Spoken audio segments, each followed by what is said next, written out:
everyone. Welcome to My Community on Afrocentric Television, channel 15.8. This is a show that revolves around the African community in Texas and by extension the United States. My name is Ada. And I'm Kola. Welcome to our show. Welcome. On this episode, we'll be talking about moving to Africa. Yes. It's going to be an interesting one, trust us. Very. But before then, we have different segments for you. We have the fashion and beauty right. with Oge in the city. You know, we have the health talk. We also have the sports segments, entertainment, of course, with Fauzi, and a special feature. A very special feature, definitely. So we're going to go ahead and take a quick break, move on to the first segment of our show today, and we'll be right back with you. We'll be right back. See you soon. All right.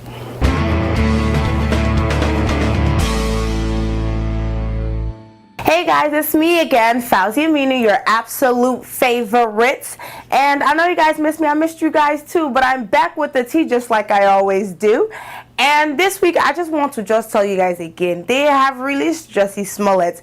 And they really need to make up their minds about what they want to do with this young man, because they released him today, say he didn't do it today, say he did it yesterday. We're tired. But I personally think that he didn't, and he does not deserve to get just a slap on the wrist, because he played with everybody, including the justice system. But moving on to other things, Apple has just recently launched their Apple Card, which is looking like the most secure card so far. It doesn't have your card number on it. It doesn't have an account number. It only has your name. No CVV code, no expiration date, none of that. And they've currently partnered with MasterCard and another company, but I will not give you wrong information. But yeah, so if you're looking for a new credit card to hop on, the Apple Card is definitely an option you should think about. And on to Nigerian tea. Don Jazzy recently signed on a new artist. His name is Rema. Rema is very talented, and he has been taking up the streets with his new jam. What is it called? Dumebi. And Dumebi is a hit. Take it from me, because I love Afrobeats. And that's why I have decided to put you on to 3 of my favorite Afrobeat songs right now. First up, I have Dangote by Burna Boy. I know everybody is looking for money, so I mean, Dangote is not only a motivational song, but a gbedu jam. You should check it out now if you haven't already heard it. Then I have Snack by Miss Banks and Kida Kuds, because I mean, I walked in looking like a snack. If that's not enough reason to like that song, I don't know what to tell you. And last up this week, I need you to check out Sorrow by Niniola, because if you know anything about me, it's that I stand for Niniola. So that's it for entertainment this week. Make sure you come back next week, same time, same station, at Afrocentric TV channel 15.8 on My Community.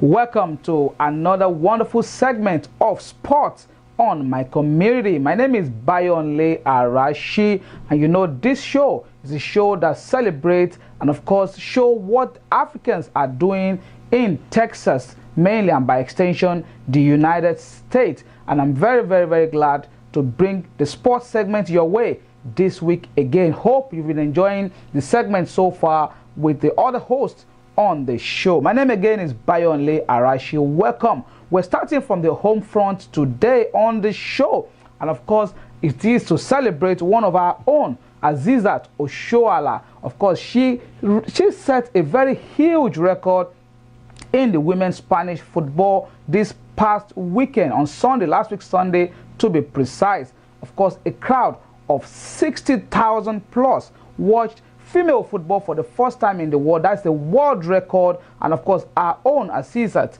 was part of that history. Of course, she also made that particular event even more glorious by scoring a beautiful and thumping header in that particular game, giving the FC victory in that game. From here on this show, we want to say congratulations to Azizat Oshoala, of course, Super Falcons queen, and of course the African queen, current African reigning queen of football. Congratulations to you, my dear sister. Of course, we'll move on from here now, and to celebrate other football across the world, we'll go straight to foreign football, especially in Europe. We look at the FA Cup. There will be four first-year team in the FA Cup this year in the semi-finals. Of course, you know, Manchester City, of course, are probably the top team, with due respect to other teams that are also in the semi-finals. Manchester United were defeated by Wolverhampton Wanderers. Wolverhampton Wanderers have been, oh my God, something else this season. Defeating, of course, getting the result against the top 6 football club in the English Premier League. They knocked out Manchester United in the quarterfinals of the FA Cup by 2-1. That game was played last weekend, of course. So in the semi-finals, we have Wolverhampton Wanderers, we have Watford, and we have Brighton and Manchester City. And this is the way the fixture is going to go. We have Wolverhampton Wanderers against Watford in the first semi-finals, and Brighton against Manchester City. You know, Manchester City already won the trophy this season when they defeated Chelsea few weeks ago in the Carabao Cup final to take that particular trophy. They might just get a treble this season. Of course, you know that coach is doing a wonderful job at Manchester City, Pep Guardiola. Of course, I move on straight to another good news coming out of England. Of course, Tottenham Football Club will play Crystal Palace in their brand new stadium. Of course, you know they've been out of White Hart Lane for a long period, and they've been playing most of their home game at the Wembley Stadium in England, of course. But right now, they have now built and completed their own stadium, and the stadium has a capacity of 62,062 people to come watch Tottenham play in that game. And they will be playing Crystal Palace in the first game at that stadium, launching that particular stadium with that game. That game will be played on Wednesday, April the 3rd, of course, and Tottenham to the Champions League quarter-finals. Of course, we'll talk about that one later. The next news I have for you on the show today is Cristiano Ronaldo. Well, he has been charged for his celebration against Atletico Madrid during the Champions League second round return leg game at his home club, Juventus. Of course, you remember that celebration. He was actually returning the gesture of Atletico Madrid coach Diego Simeone. Of course, he did something. You'll probably see the picture of what he did right now as I'm speaking, but he was finally charged this past week by UEFA. I hope it's just going to be charged with by paying some fee, which was also what Diego Simeone was charged for. Simeone was told to pay 17,000 euro for that celebration. Hope Ronaldo got the same luck. I hope. You know, it can be very funny the way these guys behave these days, and I hope it doesn't take him out of any of the quarterfinal game. That's the point I'm trying to make. That I hope he gets the same justice as Diego Simeone did. He was charged for that celebration, of course, and I hope he also learned his lesson. We move on to the Champions League last 8 fixtures. Now we know who is going to be playing who in the Champions League quarterfinals. Of course, the biggest of them is the one between Manchester United and FC Barcelona. People have already been predicting that Barcelona should have it easy against Manchester United. But I want to tell you guys to hold on. You never can tell in this game what can happen. Anything. And before you know it, Manchester United might just be the one moving on to the semi-finals. From here, I don't want to predict nothing in that particular one. But the fixture goes thus. Of course, Ajax Amsterdam, they've been the giant killer so far in this season UEFA Champions League, knocking out the back-to-back winners, Real Madrid. And of course, they will be playing Juventus, Cristiano Ronaldo. Remember, Ronaldo has an unbelievable record against Ajax. But of course, that's the fixture they got, and they have to deal with it. Ajax Amsterdam against Juventus, Liverpool against Porto. I hope Liverpool can really take the home and away leg of that game seriously so that they can move to the semi-finals. But then again, don't write off FC Porto. Of course, the other one is an all-English affair. Tottenham Hotspur against Manchester City. I said it earlier in this segment that Tottenham moved to their new stadium, and this particular home game fixture in the Champions League will be played at their new stadium against Manchester City. People are already predicting that Manchester City and Barcelona might be playing the final of this season Champions League, but I don't know about that. I just want the best team to win that big trophy, of course. And the final one that I mentioned earlier, Manchester United against Barcelona. What do you think will win the Champions League, or which two teams among these 8 will be in the final? Tweet at me at Midas Soccer. My handle is currently showing on the screen right now, and let's get the discussion going. The games will be played on Tuesday and Wednesday of April 9th and 10th of this 2019. Europa League quarterfinal fixtures have also been done, and of course this is the fixture. Slavia Praha, we call it Slavia Prague, they are in Czech Republic. They will be playing Chelsea. Chelsea are doing well in the Europa League, but not the same can be said again for them in the English Premier League. Of course, Arsenal, I think they have the toughest fixture against Napoli. Napoli is being coached by great man that we all know himself. And of course, Villarreal and Sevilla will be playing. Villarreal and Valencia, actually not Sevilla. Villarreal, the other fixture, we have one of our own in Villarreal, Chukwueze himself, that left with his great left foot, doing so well for Villarreal FC. And the final fixture will be between Benfica and FC Frankfurt. Before I go on the show today, something quickly about Chelsea and Mauricio Sarri. Mauricio Sarri has been having mixed results for Chelsea Football Club, and the fans are not really happy with Mauricio Sarri. Mauricio Sarri had a chance to really get to probably 3rd or 4th position last week against Everton, but he decided to just lose that game against Everton. Everton defeated Chelsea by 2-0 at their own home. What is your own take in this particular discussion? Do you think Chelsea should keep Sarri till the end of the season, or even at the end of the season, and maybe sell some of those players? Because people have been saying, could it be the players, could it be the coaches that are not getting it right at Stamford Bridge? Let's get that one discussion going as well. My handle is available at Midas Soccer, and I will be glad to respond to all your questions. Finally on this segment today, I hope you've enjoyed it, is the comparison, the long and many years comparison between Cristiano Ronaldo and Lionel Messi. Oh guys, I'm saying from here, personally, hear it from me again. I'm looking straight into the camera right now.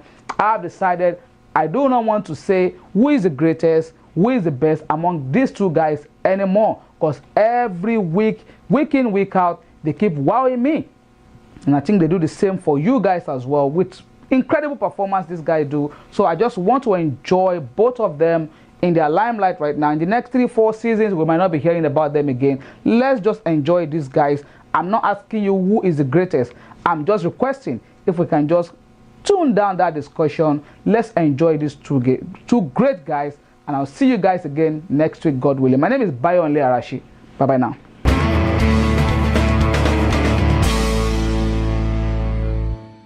Hello and welcome back to My Community on Afrocentric Television Channel 15.8.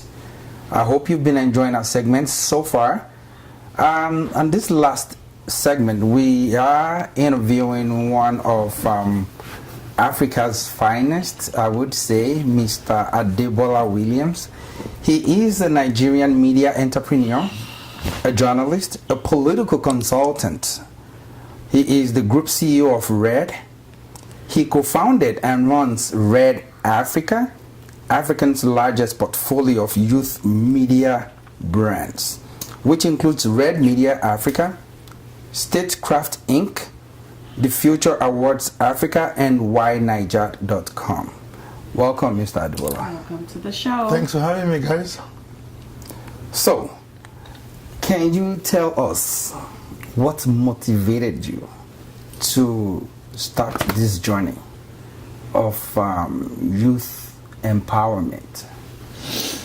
Interesting. It started about 18 years ago as a young teenager myself who was trying to find a path for myself, and that journey was also then trying to find a path for my parents.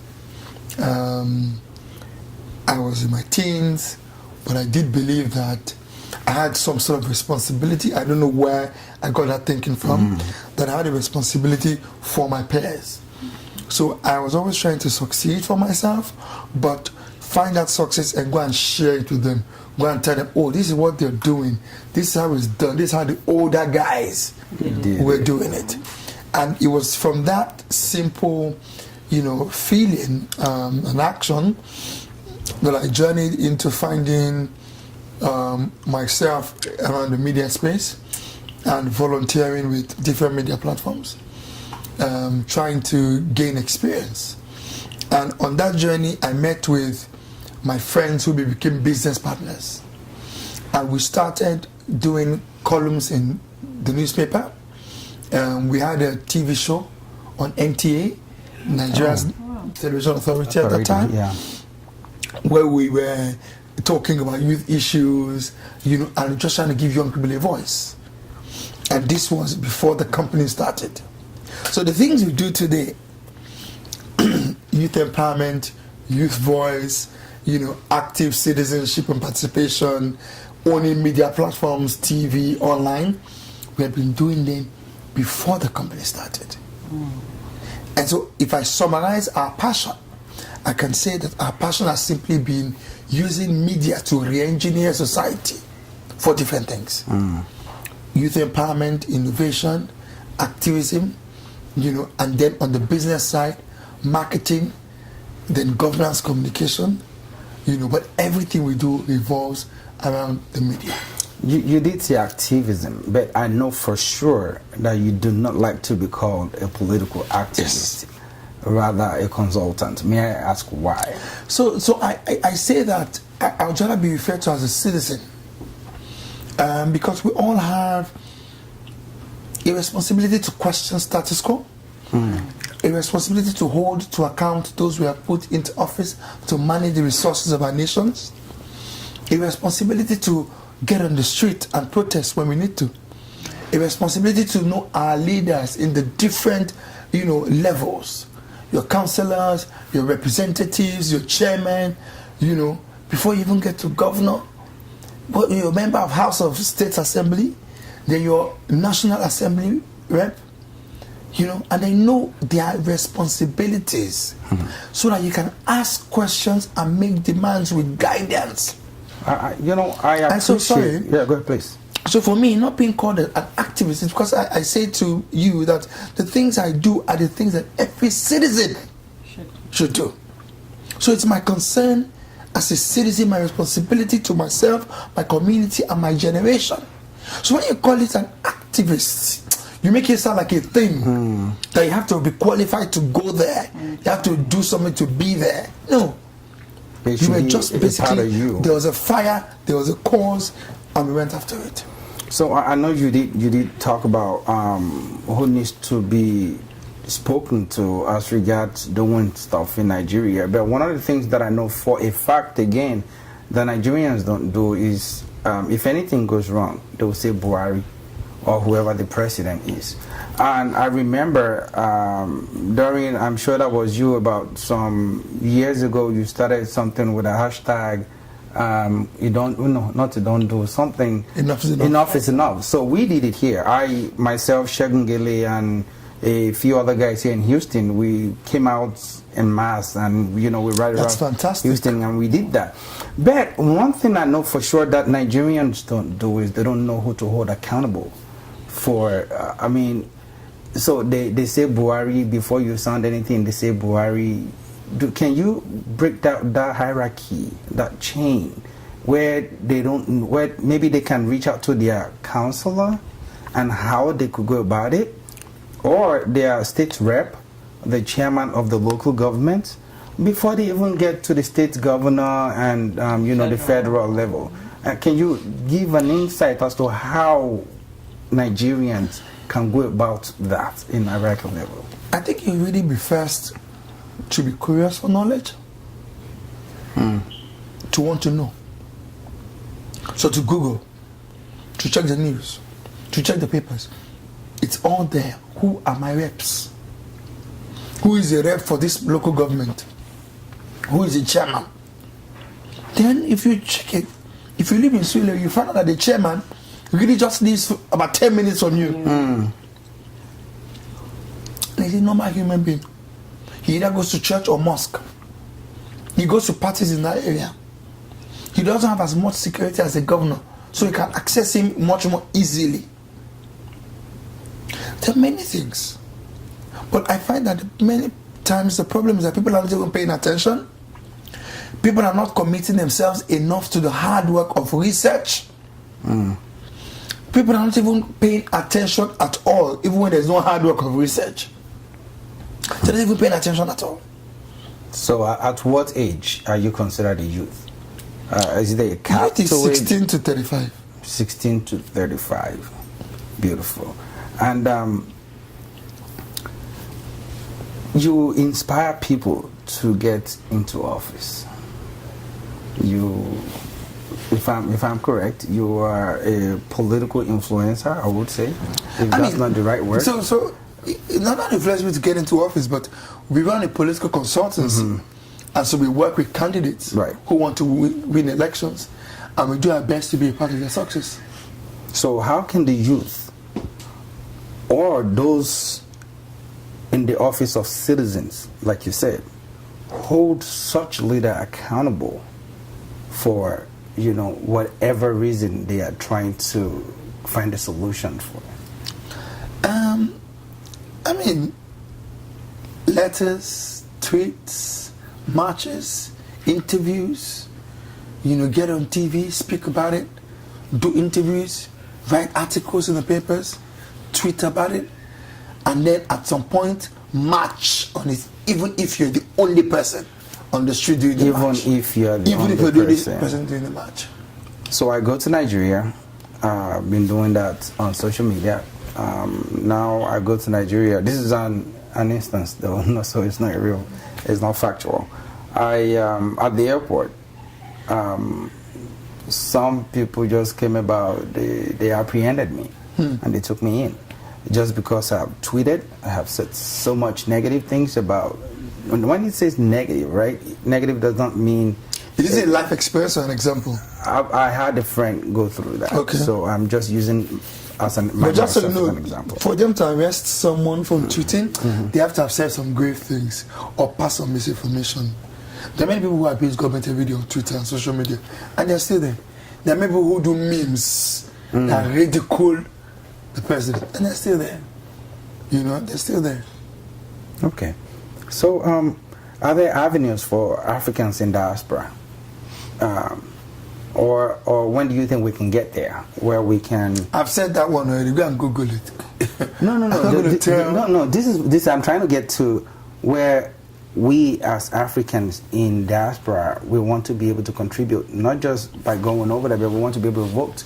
If I'm not going to be there in person, I know if I'm in Nigeria as a U.S. citizen, I can go into the embassy and cast my vote.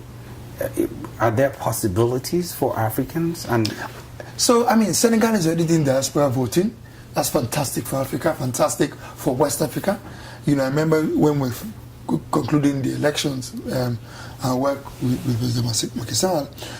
On the day of election, the first results we got came from China. You know, I was so proud watching an African country be that sophisticated. You know, so the future is really that the convention has started again.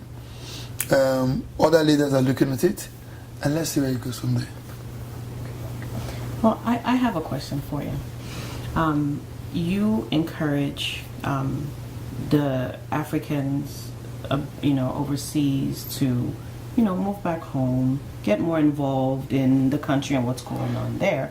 One of the major concerns, which especially for an African who was born and raised here, who hasn't really been back home, maybe they visited as a child with their parents, and they don't know. If they were trying to go back home, to pursue, something, or just try to go back to contribute back to the country, see what it can do to help, maybe even get to politics. We have a lot of, political aspirants here. One of the major issues that, people complain about, I mean, even as a regular citizen trying to move back home, I talk about it all the time. Oh, I'll move back to Nigeria, in a heartbeat, 2 seconds. And people always, the first question is, you're not worried, about safety? What are you going to do? Where do you start from? You're a woman, or if you're a guy or you're a single guy, where do you start from, relocating back home and, with the goal of getting involved in? So, which is why I said earlier that, if you're curious, and you should also try to make relationships. That would be my advice. My advice would be network, make relationships for Nigeria, if that's what you want to go back to. Right. If it's Ghana, do the same. Anywhere you want to go back to, spend your time building key relationships. So you have an existing platform, not just one, I believe. For people that want their voices to be heard, other than going on Twitter or the social media networks, right? Since you have one, how can one work with you to get their concerns out there? I mean, it wouldn't be something I can answer off the cuff. It will be probably me having you meet with my team and seeing what's possible. Yeah. So I know there are lots of natural resources in Africa, and we have lots of expats also from the United States. Africans tend to pay a lot of money bringing in expats, right, to Africa, Nigeria, Ghana, Ethiopia, just name it. Yeah. But they don't really consider one of their own. Why do you think that is? So I used to be really upset until when President Macky Sall said to me that, listen, the reason why I bring in these foreigners from time to time is because they already have the expertise and know-how, and it's supposed to take them a shorter period of time to quickly help me meet my goal and do it excellently, and my people can be watching and learning from that. That kind of makes sense. Makes sense. Big time. And so, that's on one hand. On the other hand, is I do think that, we cannot continue this ridicule where we train engineers but still be foreigners come and fix our roads. Right. We've got to be more intentional in preparing the future of our young ones to be able to, meet up the needs of the times. We're not doing that. But we have also expats that are Africans living here, not just here, maybe in the UK, Canada, name it, and they gather this experience, but they want to contribute to something back home, but they don't feel like they are being accepted. What do you... I'm not sure what you mean by that being accepted, because I'm not even sure if Nigerians really have that kind of problem. I mean, I hear about this thing, this diaspora thing, of not being accepted. But I'm not sure if Nigerians go about trying not to be accepted of anybody. The Nigerians just want to survive. Can I get 29 from her? Can I get 59 from her? Can I get 100 from her? And we move. Nigerians just really want to survive.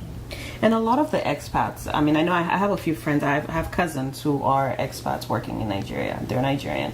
And they work in Nigeria for Halliburton and all sorts of companies. One of the concerns that I do hear in their circle a lot is really just the pay. Because it looks like the complaint is, you started us off as expats, earning in dollars. And then because they do own a Nigerian passport, they've been switched over to earning in the currency now.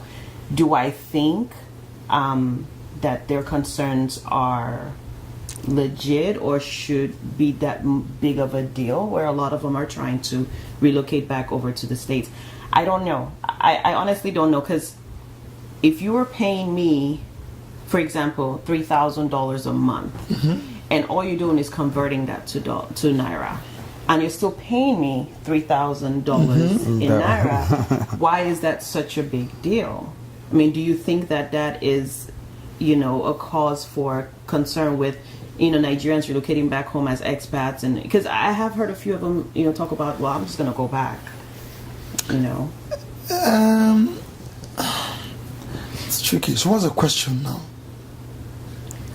So the question was in regards to what he said, that there are a lot of Nigerians who do want to go back home, who are trained, they're trained overseas. So they have the same training as the, foreigners. And they do want to go back home to contribute, to help.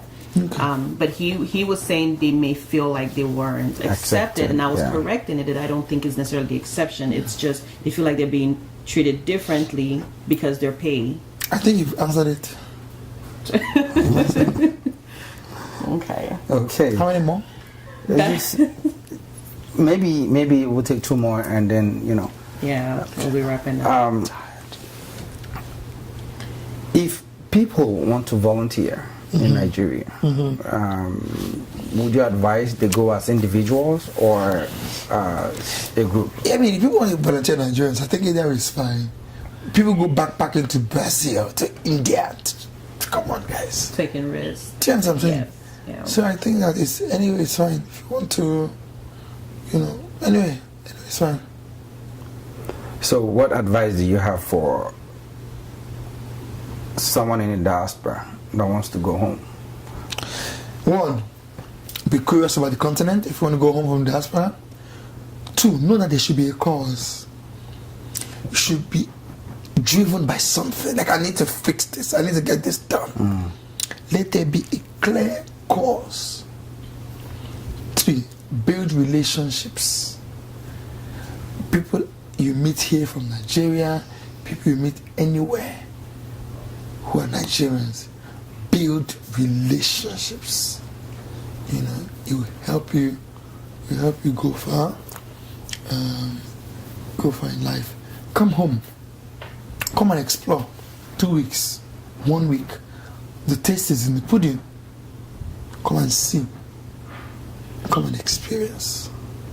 So You know? lastly, I know a lot of people sometimes they don't understand how to go about doing certain things in Nigeria. And you know, is there something your organization can provide as a leverage for them to come into and partner with? You know, they have this positive vibe, they want to do something great over there. And if your organization have that, can you let our audience, of course, know how they can reach your organization in order for them to work with them? I don't have a foundation or anything, but there are several, you know, people and platforms I can connect them with. They can reach me on @ADEBOLA Lagos on Instagram and Twitter, and then we can see who we can, you know, Connect them to. Okay. And then also in terms of the volunteering that you mentioned earlier, like there are too many organizations to also volunteer with. Hearts of Gold Hospice, House of Freedom, you know, there are too many, you know, and if you Google all these things, you can find it, you know, and there are people like Otto Rondam who are doing great work in education, you know, Tolushon Gosoya, children of those Odosmin Estate, you know, those are the kinds of stories that diaspora should be engaging, you know. Well, we want to thank you for having on. me. Thank you so much. I know you've been all over the place. know. You're tired, and we really appreciate you the being time. here. Yeah. Thank you so much for giving us your time. Thank God. All right. So That's it for this segment. For this Thank you so segment. much, and hopefully we'll invite you back on stage sometime soon. Yeah. whenever you I come look to forward. Houston. Look forward to it. I And look forward. hopefully you All still be right. very much energized then. I look forward. We'll Awesome. pump you up with some Awesome. coffee. I look forward. All right. Well, Mr. All right. Adebola, thank you so much. Thank you for having me. Appreciate it. Thank All right, you. guys, y'all heard it. So stay tuned. We will be right back.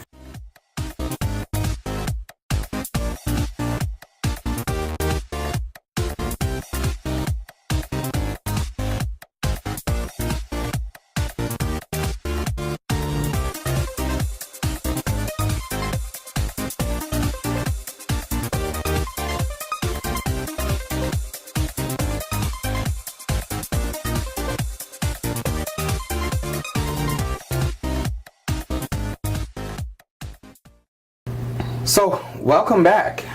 We hope you enjoyed the segments, the last few segments, of course, and then our discussion with Mr. Adebola Williams. That's right. That was really, really informative. Ada, now I think it sold Nigeria precisely because, and some part of Africa, of course, the influenced the decision of the youth in Senegal to vote in the new president, and you know that struck something in me. Really? I feel like we're not doing enough, but you know the fact that we have to go to Africa is one, but then we have to fight like a freedom fighter when we get out there. That gives me a little concern personally. I mean, when you come into the United States, if you weren't born here, I'm just saying, you're going into a greener pasture, right? Right. So if you think you want to move back, you don't want to live the comfort. And you at least, to a lot of people, you'll be like, I'm doing what I can for them over there anyway, so why do I need to go back? You get what I'm saying? I understand what you're saying, and of course, just like any move that you're making in any part of the world, even if we're moving from Texas to California, Texas to New York, it's a change. There's the fear of the unknown. It's a risk. There's a lot that you have to take into consideration. There's a lot that you worry about. Nigeria and Africa in general, it's very different from the United States. I feel like when you come over there, they feel like you're in competition with them. I don't get that vibe. I don't either, but I have seen people go out there, because I'm frequent in Nigeria, right. So I'm like, people even get confused. Do you live in Nigeria? You live in the United States? Right. But when you get out there, one of the other things is, as opposed to being in competition with them, I think you stand a better chance because they think they can trust you more.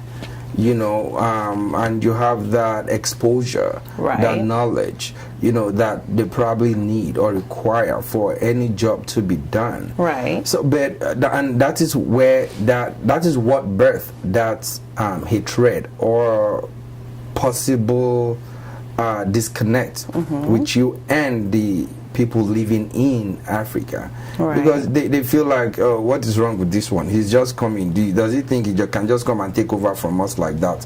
And it happens, right? True. But we have to try to change that mindset somehow. Like what we discussed with Mr. Williams, there are a lot of expats, foreign expats that are being employed back in Africa. They're being sent to Africa to do work that a lot of Africans are already trained on, not just in the continent or in their various countries, but also in the United States. You have a lot of amazing engineers. You have a lot of, doctors, lawyers, supply chain management folks. You have a lot of Africans who have come here, gotten the exact same education, probably done much better than some of these expats that are being sent back.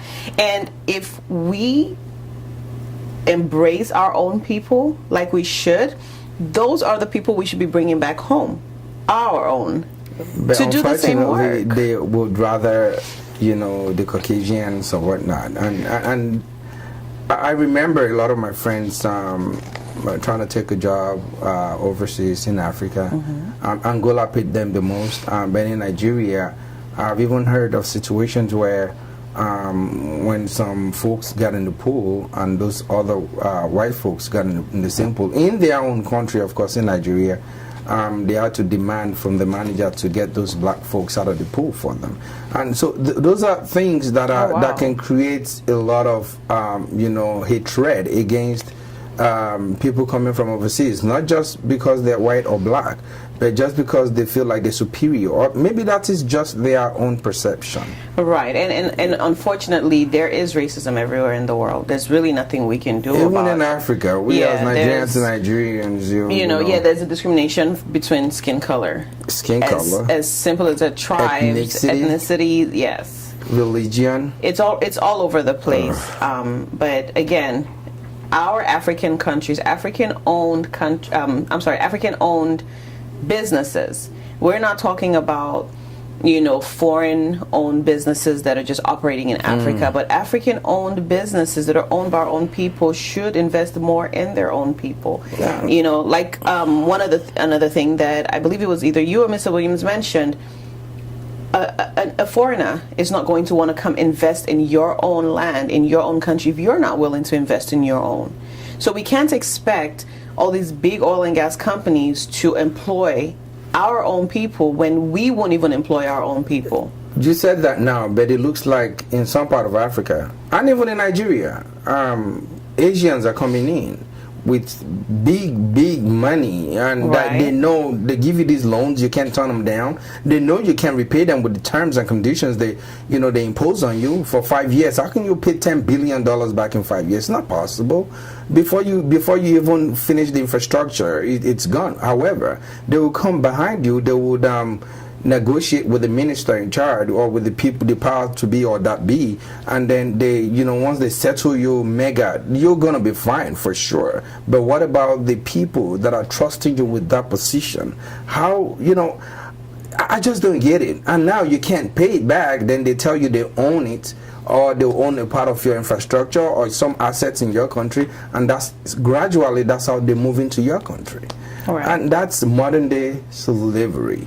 Well, we need to do better. I think, that sounds to me like what you're talking about is let them greed. train our people. When they train our people, get them out. Let our people take over and do the job. But better yet, I'm saying we have our own people who are expats right now. We have Africans who have gone overseas to train, to learn, to be educated, who are even doing better than the foreigners. And one of those things we advocate on this show especially is Africans trusting Africans. Right. And right? Africans, because they believe they understand where they're coming from, they know better, they know how to do it, they know, if there's any, routes they need to take to make something happen. It's just like you're a body man here in the States. If anything happens to your car, it's rejected. You just have to take that part out and buy a new part. In Nigeria, the body man will bring it back to factory resets, And those are things we don't even appreciate about Africa. The foreigner, before he goes into any African country to do business, what's the first thing he does? He looks for a native of that country that he can trust to guide him. If they trust us to just get them, to connect them to the right people and to speak in a way that our own people will understand us, why can't we trust ourselves? I guess within Nigeria or Africa in general, people don't see as much as they should. Maybe they need to step outside and look inward, right? I notice on flights going to Nigeria or some other part of Africa that I do business, I notice a certain percentage, not so high, but except in some other countries that are higher, there are lots of whites aboard the plane. Okay. And you keep wondering, what am I not seeing that these people are seeing in my country? Oh, there's a lot. There's so many natural but Africans resources. in Africa don't see it. So I guess one of our episodes, I think we should have a list of things, businesses Africans can do in Africa that will tap into the natural resources and the human resources in Africa, and that will generate revenue for the country. I think we should do something like that. And then one thing always troubles my mind, and I believe I spoke with ADEBOLA about that too. It is the fact that whenever they're talking about, say, something is not going right, they always want to talk about the minister. They always want to talk about the president. They always want to talk about the governor. But you trusted these people enough. You're just like the CEO. How can you just walk into an office and just demand to see the CEO? It's not possible. They deal with bigger and better stuff.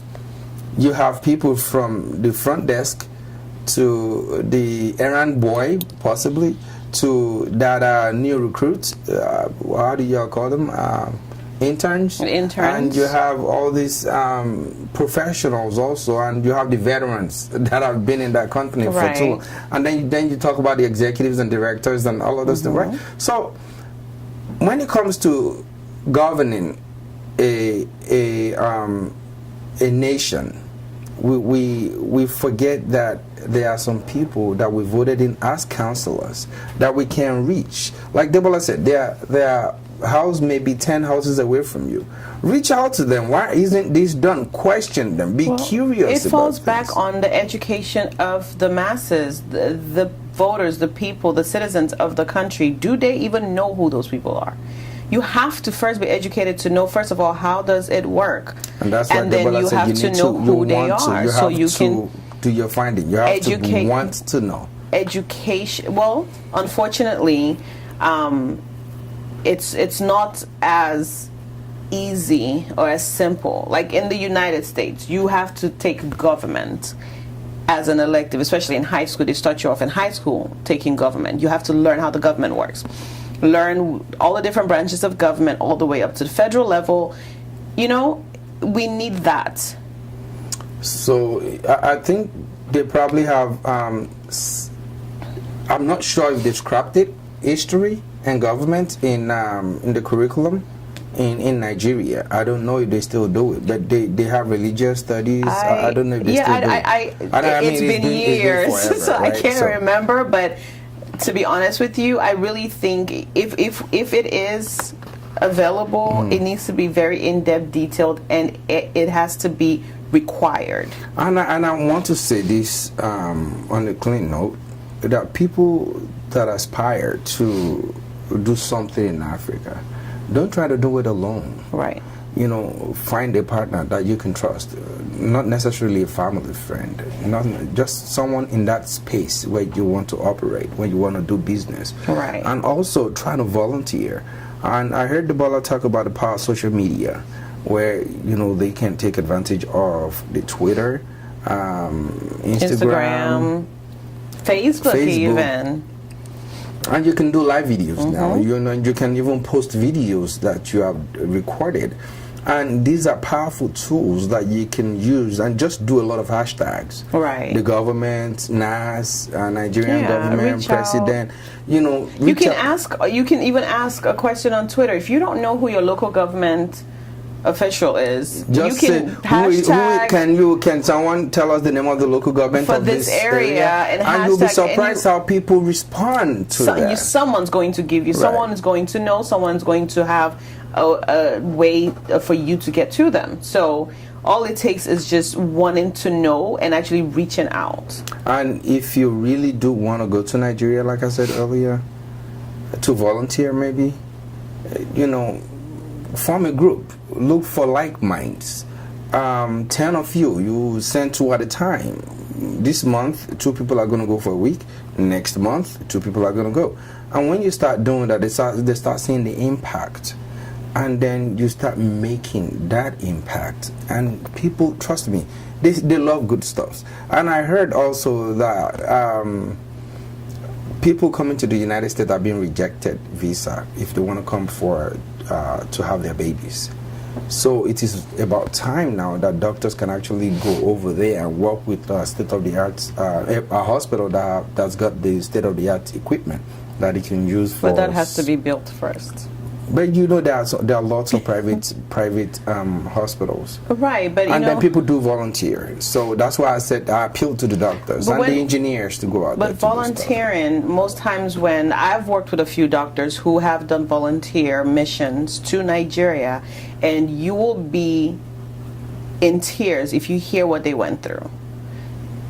I mean, you're trying to save burned victims, and their own people are coming with machetes to chase you away. I sat with a doctor once, and you know, she expressed to me, I happened to see a 500 Naira note in a frame on her wall in her office, and I said, "Oh, you've been to, where'd you get that from?" She's like, "Oh yeah, you know, I go on these mission trips," and she told me about this one, and she was in tears. She's like, "I'm looking at these little girls, I'm trying to help them. It's already difficult, it's unsanitary, we're struggling, we don't have clean water, we're doctors, we haven't taken baths in days, we're operating in very unhealthy situations, but we're making it work with a lot of antibacteria stuff, and they're making it work, and in the middle of already struggling, you know, some of the other, you know, villagers come in, and they're fighting them, they're chasing them away with machetes. She even mentioned one that broke my heart, and she said, you know, she would always give the little kids toys, and she gave a little teddy to one of the little kids, and her mom snatched it out of her hand to sell it. And she says, you know, I can understand that you need to feed your child, And so you whatever you can, you sell it to make the money. But she's also a child. Allow her be a child and give her a child. So there's just so much going on that when you talk about doctors volunteering, those who have been before, one thing is they usually will go to more of the less privileged areas to volunteer. They're not going to go to those who can afford to travel overseas. That's one. And two, even if they did want to, to them they feel like, why should I try to help you when you don't want to help yourself? I'm here, and that's the problem in for Africa, free, right? yeah. So it is that acceptance. First of all, a lot of people are suffering, and they reach out. There are lots of companies doing a lot of great things. Some of those are the names that are ADEBOLA mentioned, like Otto, and a whole lot of other guys out there that I know. I support where I can, right? I just can't guarantee, continuity. Yeah, for it. It's crazy out there. Anyway, I think we have to end this segment on this note that people want to go home. Please, you have to first get out there. Don't believe in tales and stories you hear from people. People, of course, they will scare you. They don't want you to come and enjoy the same thing they're enjoying out there. I go out there. If you follow me on Instagram or Facebook, you would know I enjoy myself in Nigeria. And I don't need a mobile police officer to work with me everywhere. It's safe. I mean, prepare yourself for anything. But for me, it is safe. I know where I try to, go where I know people, not just strange places. And also look for like minds to go with you if possible, or relate with people out there. Greet them, relate with them. They are humans just like you. That's true. And when you get out there, don't be too flashy. Don't think you're better than them. Though where you're coming from, you may enjoy the infrastructure, the lights, the roads, the hospitals, the laboratory. I mean, for crying out loud, there are parts of the country that are, I will be honest, I've been to parts of Nigeria that I get in and I'm confused as to whether I'm in Nigeria or the United States, because it's way more comfortable than even out here. The hotels we stay the same way. Yeah. We just feel like we enjoy the ambience, the environment, the community is just accepting. And then I drive myself, I just don't drive a certain time of the day because I don't want to get stuck in that traffic. It depends on where you're going, But anyway, I think you have to have a goal. Have a goal when you go into Nigeria. Have your mindset straight and focus on that. You're not there to just have fun and party. If you're going back to network, to get involved, to help build your own country, focus on that. Be goal oriented. Go out there, meet people, get to learn the lifestyle. I frequent Nigeria very often, and I'm everywhere from the city, Lagos, all the way to the east where I'm from, and I go to my village all the time, and I will hang out with the villagers that are there and my great aunts and my grandma's friends, and we sit there and we talk. You just have to let them know that you're coming with an open heart, and they will receive you with an open heart as long as you go there and you're talking to them. Find out what their needs are. Find out how you can help, how you can get involved. Not just finding out though, do something. Well, that's what I'm saying. When you find out how you can help, you connect with those people that can help, that you can go through and use their platform to help, and then you do something about it. All right, well, that will close our segment today. It's just hurting when I hear people are afraid of going to Africa. It's a beautiful, beautiful continent. It's too lovely out there. Oh my goodness, I would retire. Last December, I believe Boris Kojo took some of his friends to Ghana. They had the best of their lives, and then they're hoping to go back. And I hope more artists and stars like that can do that. You go to Cape Town, Johannesburg. It's so beautiful. It is lovely out there, and there's so much to do. Business opportunities. When you see a problem, that means there's a solution to it, which you can prefer, right? So, but anyway, that will end our segment today. We hope you join us next time. Definitely. On our show, My Community, on Afrocentric Television. Channel 15.8 is the channel. And if you are not already following us, I would love for you to follow us on Instagram at Afrocentric Television, and subscribe to our YouTube channel. And Afrocentric Television, right? And the Afrocentric is with a K. That's right. And don't forget to like us on Facebook. Oh, we would all right? love that. Well, we look forward to seeing you on the next episode. Until then, you have a good one, okay? Enjoy your day. Okay.